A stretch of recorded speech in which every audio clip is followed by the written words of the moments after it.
Hello everyone, good morning, welcome back to another new mini blog. তো অনেক দিন পর তোমাদের সাথে একটা মিনি ব্লগ শেয়ার করছি।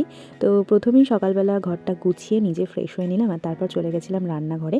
দেখলাম যে বাবা বললো যে একটু রান্নাঘরে দেখ, অনেক বড় বড় চিংড়ি মাছ এনেছি, একটু ভিডিও কর। তো এই যে আমিও সেই মতো ভিডিও করলাম। আর এখানে দেখো প্রচুর মাছের প্লাস্টিক আছে।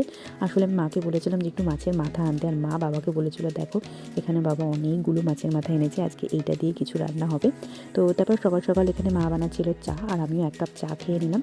আর এই যে সুন্দর দেখতে ফুলগুলো দেখছো, এগুলো আজকে ভেজে খাবো, এগুলো কিন্তু কুমড়ো ফুল। তো তারপর করে নিলাম ব্রেকফাস্টে ছিল ব্রেড, বানানা আর ডিম সেদ্ধ।